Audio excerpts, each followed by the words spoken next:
जारी है। अब क्या ये सिलसिला और बढ़ेगा बिकवाली का, वो है ऑयल मार्केटिंग कंपनियों से जुड़ा हुआ। 7 से 8% तक का नुकसान आज देखने को मिला है। एक तरफ अंतर्राष्ट्रीय कच्चे तेल की कीमतें उछल रही हैं, दूसरी तरफ सरकार ने यहाँ पर सरकार कहें या फिर कंपनियां कहें, 2 रुपये प्रति लीटर की कटौती आ गई है दोनों पेट्रोल और डीजल में। अब मार्जिन्स पर कंपनियों की कितना भारी पड़ेगा, फाइनेंशियल स्थिति इन कंपनियों की क्या है, कितना प्राइस कट ये बेयर कर सकती है। नीरज जी सेक्टर को क्लोजली ट्रैक करते हैं। नीरज जी, ये तो जायज़ था कि स्टॉक्स गिरेंगे, पहले तो एक कच्चे तेल में उबाल, दूसरी तरफ ये 2 रुपए का प्राइस कट, कितना इम्पैक्ट आएगा? और अज्यूमिंग कि कंपनियां और कटौती कर देती, उसके कितने चांसेस हैं और उसके लिए ये जहन कर पाएंगे या नहीं, बेर कर पाएंगे या नहीं उसमें? ओके, 3 सवाल हैं आपके। 3 सवाल। ओके, तो एक तो ये कि सरकार ने किया, आप सही कह रही, सरकार इनकी प्रमोटर है। हाँ। ये भूलना नहीं चाहिए लोगों को। तो सरकार भी कर सकती, कोई दिक्कत नहीं। इसमें देखिए, अंडर रिकवरी पहले समझ लेते हैं कि ये जो 2 रुपये कट हुआ, इससे क्या असर पड़ेगा। 2 प्रोडक्ट पे हुई है, डीजल और पेट्रोल पे, दोनों में 2-2 रुपये कट किया गया है। डीजल की अंडर रिकवरी ऑलरेडी 1 रुपये 80 पैसे से 2 रुपये 60 पैसे तक चल रही थी, यानी डीजल में अंडर रिकवरी थी। अब उसमें आप 2 रुपये और जोड़ दीजिए तो ये बैठता है 380 से 460। ये करंट अंडर रिकवरी है डीजल पे। पेट्रोल में प्रॉफिट हो रहा था, तो जब 2 रुपये कट होंगे तो बहुत मामूली प्रॉफिट अभी भी होगा, 25-50 पैसे हो सकता है ना, नुकसान नहीं है। तो पेट्रोल पे अंडर रिकवरी नहीं है, लेकिन डीजल पे अंडर रिकवरी में आ गए आप। अच्छा, ये रेंज इसलिए मैं दे रहा हूँ क्योंकि अलग अलग ग्रेड का ऑयल होता है, इसलिए अलग अलग रेंज का इम्पैक्ट होगा, लेकिन मैक्सिमम 4.5 रुपये तक का अंडर रिकवरी होगी। तो पहला सवाल तो है कि ये एक इमीडिएट इम्पैक्ट आ रहा है। दूसरा, चूँकि डीजल सबसे ज़्यादा कंज्यूम होता है, सबसे बड़े प्लेयर जो होते हैं उनके ऊपर असर पड़ेगा, और वॉल्यूम लगातार बढ़ा है इंडिया का। 3-3.5% की ग्रोथ कंसिस्टेंट बनी हुई है कई क्वार्टर से, तो इस वजह से भारी इम्पैक्ट आपको इनकी बैलेंस शीट के आने वाली तिमाहियों के रिजल्ट्स में देखने को मिलेगा। तो इसलिए आपको ये दिख रहा। अब इतनी बड़ी बिकवाली क्यों हो रही? एक चीज़ ये समझने वाली बात यहाँ कि पिछले 2 साल से ये कंपनियाँ अच्छा पैसा बना रही थी, कोई शक नहीं इसमें। आप बैलेंस शीट उठा के देख लीजिए, क्योंकि 2022 के बाद से अब तक प्राइस टिंकरिंग हुई नहीं थी और क्रूड ऊपर नीचे बहुत बार हुआ, रादर नीचे ही ज़्यादा समय था, तो उन्होंने अच्छा पैसा बनाया है, इसमें कोई दिक्कत नहीं है। अब चूंकि अंडर रिकवरी शुरू हो गई $85 के आसपास, तो इसलिए इनको एक तगड़ा झटका लग रहा, क्योंकि वॉल्यूम बहुत ज़्यादा है, तो मोटा अमाउंट आपको दिखेगा इनके बैलेंस शीट पे इसकी वजह से। अब सवाल है, क्या और ज़्यादा कटौती हो सकती है क्या?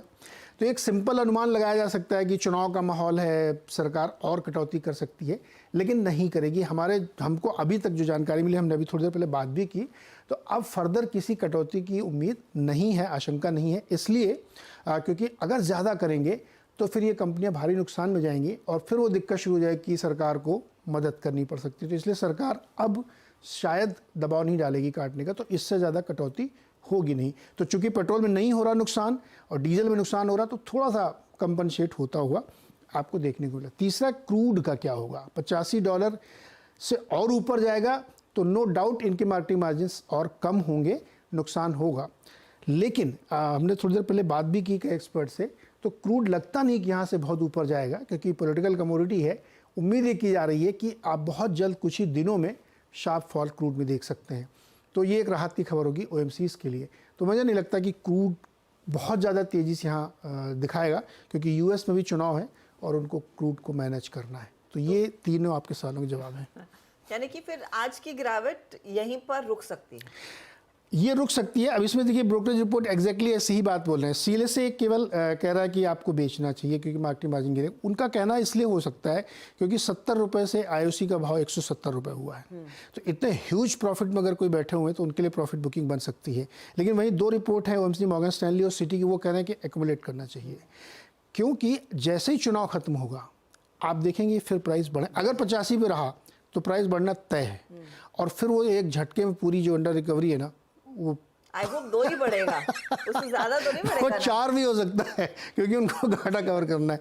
तो इसलिए जो है बहुत ब्रोकरेज हाउस कह रहे हैं कि इसको लेके बहुत चिंतित होने की ज़रूरत नहीं है। हाँ, ह्यूज अमाउंट इसलिए दिखे क्योंकि वॉल्यूम बहुत है, तो इसलिए बहुत लोग कह रहे हैं कि इसको आप एक्यूमुलेट करिए, इन्वेस्टमेंट है तो बने रहिए। ये रिपोर्ट ब्रोकरेज की कह रही है। तो फिलहाल स्थिति ये बनती हुई दिख रही है क्रूड की। बेसिकली राह आसान बिल्कुल नहीं है। नहीं, राह आसान तो नहीं है आपके लिए, बस चुनाव तक की राह 2 रुपये वाली आसान थी। और वीरू कल ना बड़े जोर से वो टाटा मोटर्स को थोड़ा सा क्रिटिसाइज कर रहे थे क्योंकि उनका एक एक्सपीरियंस अच्छा नहीं रहा।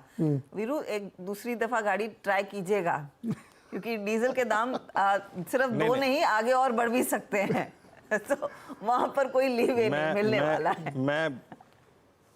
मैं आश्वस्त हूं अपने, मैं विचार में बिल्कुल तटस्थ हूं हर्षदा। हाइब्रिड ईवी कभी नहीं। ईवी मेरे मामले में कहीं यहाँ का प्रदूषण आप कहीं और कर रहे हैं और कुछ नहीं है, सिंपली। वो ये डिबेट फिर चलेगा। ये दूसरी टेंशन की डिबेट लेके चल रहे हैं। अच्छा, इसमें एक चीज़ और खाली मार्क कर दूं लोगों के लिए कि हम लोग अभी रशिया से बहुत ऑयल खरीदते थे, हमें सस्ते में मिल रहा था, लेकिन आज की तारीख में रशिया और सऊदी अरब दोनों चाहते हैं कि क्रूड का प्राइस $90 तक जाए क्योंकि उनकी इकोनॉमी को सपोर्ट चाहिए। लेकिन ओपेक से बाहर का जो लार्जेस्ट प्रोड्यूसर है वो यूएस है, वो नहीं चाहता कि प्राइस ऊपर जाए क्योंकि उनको चुनाव लड़ना है। तो हमारे लिए नुकसान एक ये हो रहा है कि हम जो रशिया सस्ता मिलता था अब वो नहीं मिल रहा है, वो डिस्काउंट खत्म हो गया। एक वो भी इम्पैक्ट आपकी हम क्रूड बास्केट को बोल सकते हैं आप भेज दीजिए अपना एग्जैक्टली। जैसे अभी $85 पे मान लीजिए क्रूड है, तो हमारी क्रूड बास्केट बनती थी 82-81 के आसपास की, लेकिन अब ये ₹2 कटौती करी तो आप मान लीजिए कि अब हमारी क्रूड बास्केट 85 की होगी। तो वो थोड़ा सा इम्पैक्ट इसलिए आपको प्राइस में दिख रहा है तेज गिरावट।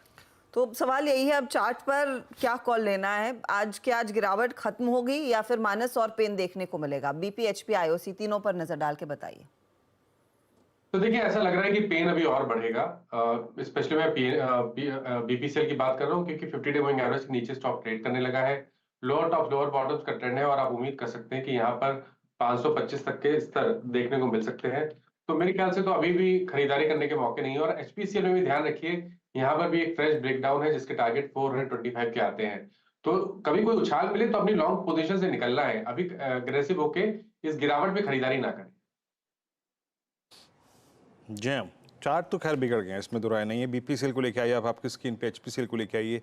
बीपीसीएल 2 नवंबर के बाद पहली बार, मतलब 2 नवंबर क्या है, जब इनका ये गोल्डन रन शुरू हुआ था, ब्रेकआउट आया था ये 2 नवंबर को, उसके बाद फर्स्ट टाइम आई थिंक ये 50 डे मार्क को क्रॉस करता हुआ on the down side. Shivangi, आपका टेक बीपीसीएल पे एक फ्लैग का आई थिंक जो ब्रेकडाउन हुआ है यहाँ पर, मतलब बुलिश फ्लैग का रिवर्सल हो गया है, आपका व्यू? जी बिल्कुल, बीपीसीएल की अगर हम बात करें यहाँ पे अपने की एक्सपोनेंशियल मूविंग एवरेज के भी आसपास होवर कर रहा है, बट कंसर्निंग ये है कि जो आरएसआई है वो अब नेगेटिव जोन में जा चुका है। तो यहाँ पे मेरी राय रहेगी कि हम थोड़ा वेट एंड वॉच करें for the next levels of entry. जी चलिए।